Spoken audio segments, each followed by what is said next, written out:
Welcome. To the Unitarian Universalist Fellowship of Vero Beach, we are so pleased you're beginning this day with us. We are a congregation of open minds, loving hearts, and helping hands, people seeking to become our best individual selves as together as a religious community, we work to make our world a better place. And know, please, no matter what your human identity is, gay or straight, young or old, black or white, with a 16 degrees or just a GED, it doesn't matter. We love you and appreciate you and welcome you in all of your humanity. We hope you will find our service this morning meaningful and enriching, and that you will find something here this morning to take with you that will make your life richer and more joyful in the days and weeks ahead. Bobby and I got the memo about outfits this morning. Our opening words by my colleague, Krista Taves. Whether you have come here with full heart or heart empty, with spirits high or low, rested or tired, hopeful or despairing, whether you have come here out of habit, conviction, loneliness, or curiosity, you belong here because you are here. And all that you have and all that you are is welcome here. This morning, we are together, the heart of this congregation. You're not Baptist, but that was pretty good. As Scott lights our chalice this morning, will you join me in the chalice lighting? Love is like a magic flame. It enriches the giver as it nourishes the object. It serves the instant and washes over the ages. It is as particular as the moon and as universal as the heavens. If returned, it is multiplied, yet spurned, it is not diminished. Love is like a magic flame. This morning's reading poem is by Woody Guthrie. I hand-typed this on my Hermes typewriter 47 years ago in seminary. I've never used it. It's yellow and old and wonderful. Listen to this long poem. Woody Guthrie, of course, the famous American songwriter about love. I've read a big mountain of books, both good and bad, on the subject of the soul, the heart, the spirit, the human mind, but I've not stumbled in all my labors so far upon any one medicine that has not already been discovered and fairly well named and branded before I got to be born. Love is the only medicine I ever believe in. It enters all other forms of good medicine and good nursing. To me, the easy rub and gentle touch of the nursing hand is more potent and longer lasting in its healing powers than any or all known drug medicine. Love is the only God I'll ever believe in. The books of the Holy Bible never say but one time just exactly what God is, and in those 3 little words it pours out 100 million college educations and says, God is love. And that's the only real definite answer to 10,000 wild queries that I myself tossed at my own Bible. I mean to say that it's the only really sensible, easy, honest, warm, plain, quick, and clear answer I found. And when I was ready to throw so-called fearful, cowardly, thieving, poisoning religion out my back door, it was those 3 words that made not only religion but also several other sorts of superstitious fears and hatred in me meet one quick death. God is love. God is really love. Love works this wonder then in 50,000 billions of uncounted trillions of life forms, shapes, patterns, in every step and in every stage of life, in the lives of the living cells, in the lives of the living bugs, in the lives of the living reptiles, in the lives of the living animals, and in the very lifeblood of all the living forms of birds, and in the same plain way all through the moves and the actions every thought of human being that ever travels here in plain view of our eyes. Love moves them all, and in all of them, love does move. And whenever I look to see a wiggle or a waggle or a shape of human form there, I know it is a thing not to in any way be hated, nor in any manner despised, nor even feared, nor shadowed around with insane, cold suspicions, but to test forever for all my days and for all my nights too, my powers of love. I mean by that my own powers of love. Love casts out hate. Love gets rid of all fears. Love washes all clean. Love forgets all mistakes. Love heals all. Love governs the spin and the whirl of this earthly planet all around through your skies there. Love works all mysteries. Love works all miracles. Yet I call no working of love a miracle nor a mystery. Love is here now, but love can't operate in your behalf as long as your own sickly fear will not permit it to operate in your behalf. Love is always glad to make you gladder. Love feels sad when it makes you sadder. Love loves you most when you love the most. Love sees you best when you see love the best. Love finds you when you find love. Love loves most of all to build up or to tear down as your desires and your command. And I say to you, take your post and your command of love. I say to you, take up your very own gift and talent. I say to you, take up your power to command. I say to you, take up your word, the word of your command. Command love to work with you and for you. Command all the rays of your good sunny shine to tear down the old cities of hate and to build up new towns of love. Command love to operate in you and through you to heal, to help, to lift, to bless, to cleanse, and to spread the good word and the good news that the day of human hate and fear and dark lostness is all over and all gone, and a day of new bright command is at your hand. So this morning, I begin my year-long sermon series to be preached about one Sunday a month on living by the fruit of the Spirit as a Unitarian Universalist.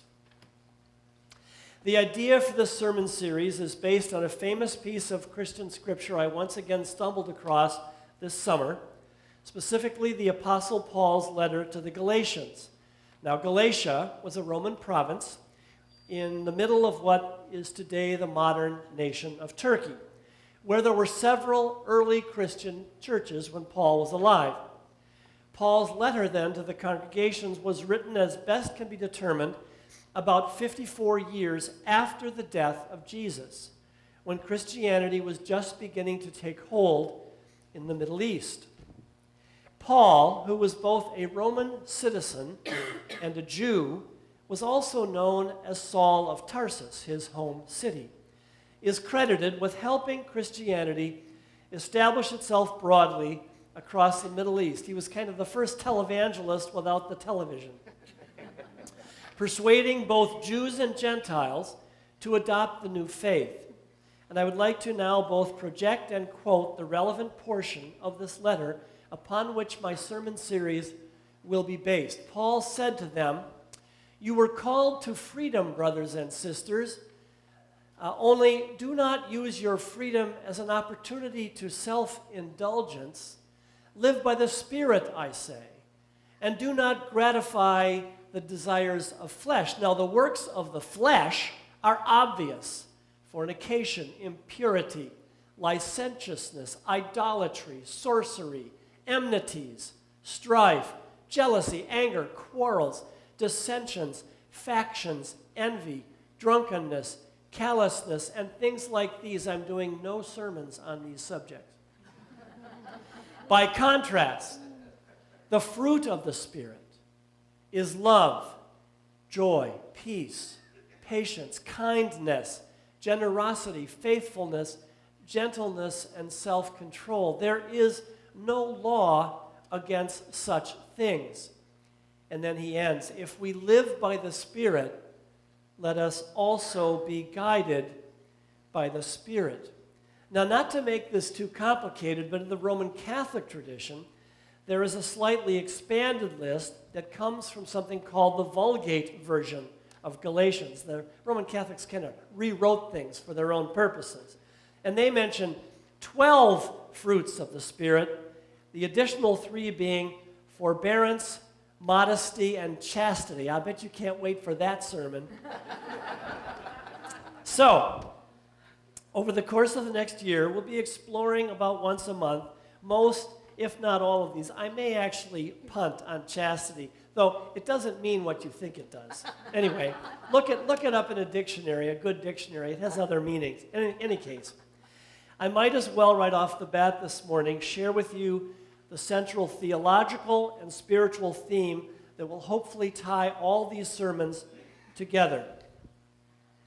Next slide, please.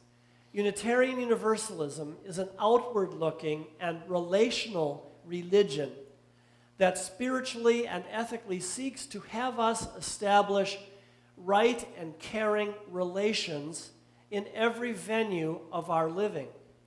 To be a Unitarian Universalist, then, means that you devote a lifetime to cultivating and deepening healthy, caring, respectful, and reciprocal relationships with life wherever you find it, within the self, with other human beings, with nature, and with the great mystery that holds our creation together and makes it so beautiful, which some, but not all of us, call God.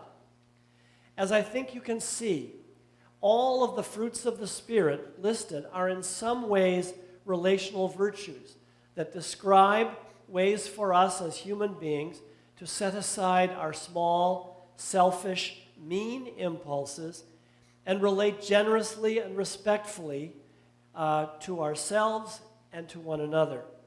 One Christian writer, reflecting on this quotation from Galatians, suggests that, quote, "The fruits of the Spirit are spiritually planted inside each of you in seed form.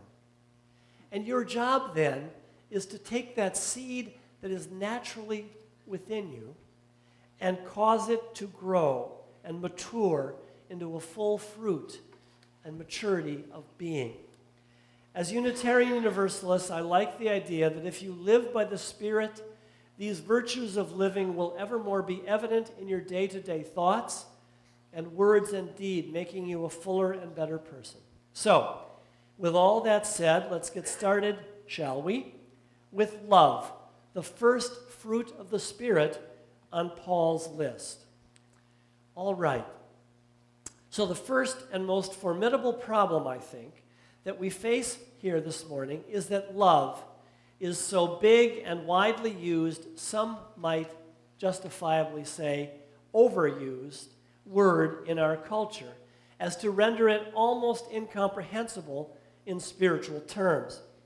What do we mean when we call love the first fruit of the Spirit? Well, to get this word down to manageable scale for today's purposes, I think we need to go back to the ancient Greeks, who distinguished 4 different ways as to how the word love can and should be used in human discourse. The ancient Greek language has 4 distinct words for love, and here they are: agape, eros, philia, and storge. Let me describe each of these in turn. Agape is the highest and purest kind of love found in the Christian tradition, and it really means compassion, concern, and charity for others. Agape is a selfless, sacrificial, universal, and unconditional love we have for others. It is religious and philosophic love, not romantic or familial. The essence of agape is goodwill, benevolence, and a willful delight we take in the other. A willful delight we take in the other. Now, this type of love was further explained by Thomas Aquinas as, quote, to will the good of another. To will the good of another. It is this kind of noble spiritual love that we'll mostly be focused on this morning. Religious love is agape. But then there's eros. Perhaps you've heard of that. Perhaps you've experienced it yourself. Eros, as you know, means love mostly of the sexual passion. The modern Greek word erotos means intimate love. This would be the kind of romantic and sensual love we feel toward our husbands, our wives, our partners, and our lovers. Then there's philia, generally described as brotherly love, meaning affectionate regard or friendship, usually between equals. Philia is a dispassionate, virtuous love. Philia is expressed variously as loyalty to friends, neighbors, and community, and requires virtue, equality, and familiarity. And it doesn't involve romance. And lastly, sorge means familial love or familial affection, the cherishing of one's kindred, especially our parents and children, brothers and sisters, the mutual love of parents and children, wives and husbands, brothers and sisters, but chiefly it is the reciprocal tenderness expressed between parents and children. Now, I am almost certain that when Paul, in his now famous letter to the Galatians, listed love as the first and foremost fruit of the Spirit, he was almost exclusively talking to the members of those fledgling Christian congregations about agape, which again is the religious quality of respectful, compassionate, and generous concern for all other human beings. The idea of agape is what I believe Jesus himself meant when he said again and again in his teachings, love your neighbor as you love yourself. This is agape. Now, although he is coming at this Christian ideal of agape love from a purely modern Buddhist perspective, I like the way our 14th Dalai Lama describes agape love and compassion in his wonderful book, which he wrote in the year 2000, Ethics for the New Millennium. I believe that what he is spiritually affirming here is precisely what Paul meant when he called love the first fruit of the Spirit. Listen to the words of the Dalai Lama. Love and compassion, he wrote, are the true religions to me. We can reject everything else, religion, ideology, all received wisdom, but we cannot escape the necessity of love and compassion. This, then, is my true religion, my simple faith, love and compassion. In this sense, there is no need for a temple or a church, for a mosque or synagogue, no need for complicated philosophy, doctrine, or dogma. The purpose of all the major religious traditions of the world is not to construct big temples on the outside, but to create temples of goodness and compassion inside our own hearts. In our own heart, our own mind, that is a temple. The doctrine is simply compassion, love for others and respect for their rights and dignity, no matter who or what they are. Ultimately, these are all we need. And then he ends, so long as we practice compassion and love in our daily lives, then no matter if we are learned or unlearned, whether we believe in Buddha or God or follow some other religion or none at all, as long as we have compassion for others and conduct ourselves, here's a key phrase, conduct ourselves with restraint out of a sense of our responsibility there is no doubt we will be happy. Only the development of compassion and understanding for others can bring us the tranquility and happiness we all seek. So he gets around to the Buddhist idea of happiness by saying you can only be happy by being loving and compassionate. And then, now he ends with this reminder that being a loving, generous person carries with it its own spiritual reward. The more we care for the happiness of others, the greater is our own sense of well-being. Cultivating a close, warm-hearted feeling for others automatically puts the mind at ease and is the ultimate source of success in life. So, when we speak of love here in this Unitarian Universalist setting, and please remember that every Sunday before the service, we affirm that we are a congregation of open minds, loving hearts, and helping hands. Even though we understand and appreciate the other kinds of love, eros, philia, and storge, as a religious congregation, we are rightly most focused on agape. Again, the spiritual quality of unconditionally honoring and respecting and protecting all other human beings. And if you haven't gathered it, I'll tell you right now, in politics in this country right now, agape is not having a very good day. The kind of love that is embodied and embedded, of course, in our first Unitarian Universalist principle. Next slide, the first principle of our faith is that we affirm and promote the inherent worth and dignity of every person. That is agape. It is this principle which animates and informs everything within and about our religion, including how we strive to interact with one another within these four walls, and this is equally important, more important, everything we do on behalf of the society and social justice and community service in our wider world.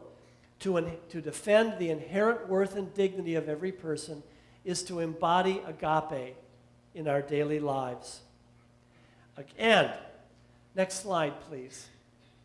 Agape love always carries with it a social justice and community service component. If, as a person or institution, you truly seek to embody the spiritual quality of unconditionally honoring and respecting and protecting all human beings, agape love, you will be regularly serving the wider cause of human good, the greater good for all. Let me point out the obvious. Agape means that you feed the hungry. Agape means that you clothe the naked. Agape means that you house the homeless. Agape means that you welcome the migrant and the immigrant. Agape means you ensure health care for every citizen. Agape means not only that you are personally kind and respectful when you go to the grocery store and are waiting in line, it also means that you are doing what you can culturally and politically to extend dignity, safety, and hope to every human being everywhere. And right now in America, these are the great threats to us. For as you all know, our nation is now going in the exact opposite direction it should be going in terms of care for the poor, for the stranger, for the minorities that are oppressed. You know this. We are going in exactly the wrong direction in every one of these crucial aspects of our society. Now let me pause here and get at a pet peeve I have with our denomination, with Unitarian Universalism. In many of our congregations on Sunday, the word love is thrown around, for my taste, much too loosely and broadly. Over the years, I've heard many UUs describe the congregations to which they belong as being one big, loving family. And I've similarly heard many ministers say, "Oh, I just love the people in my church." Forest Church, was the distinguished, most famous UU minister at All Souls in Washington until his untimely death a few years ago. He used to famously end every one of his sermons by saying, "I love you." I will never say that to you. Even if I'm very fond of you, I respect you, but I'm never going to say at the end of a sermon, I don't think, "I love you." Ooh! I fear that he didn't mean agape. He meant something more sentimental and gushy, which is what, families and marriages should be about, not what I believe religious congregations should be about. Let me say this just a little differently, without picking any more on Forrest. Take his picture down. I don't want to pick him anymore. It's never kind to speak ill of the dead. I believe saying "I love you" is something you should say to your brother or sister after a long conversation from halfway around the country, as it did to my brother on his 70th birthday yesterday, or to your children or grandchildren when you tuck them in at night, say "I love you," or to your spouse or lover when you turn out the bedroom light, say "I love you," but not to a religious congregation made up of both strangers and friends on a Sunday morning. Don't say "I love you." As your minister, I want this congregation to be a friendly and caring place where both stranger and friends regularly receive respect and care and compassion and consideration, which is love in the pure agape sense of the word, and leave it at that. I believe that here we are best when we stay in the boundaries of agape love, where we universally honor and protect and serve one another, and we work to make all our relationships interactions of respect and care and kindness and consideration. Do you all understand my point? A bit labored perhaps, but that is something that's very important to me. So, let me end this morning by reiterating my main spiritual point. Paul was right in his letter to the Galatians. Love is indeed the first and foremost fruit of the Spirit, because it empowers and animates us to honor, serve, and protect our human family. When we as Unitarian Universalists live with genuine concern and compassion with those around us, and I mean both personally when we're in the grocery store and on the political stage in America when this country is deciding its policies toward the downtrodden, we live up to Jesus' great yet simple commandment to love others as you love yourself.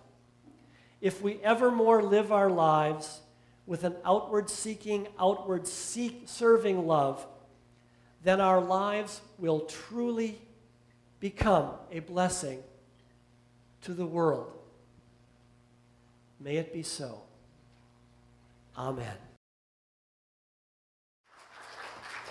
What the world needs now is love.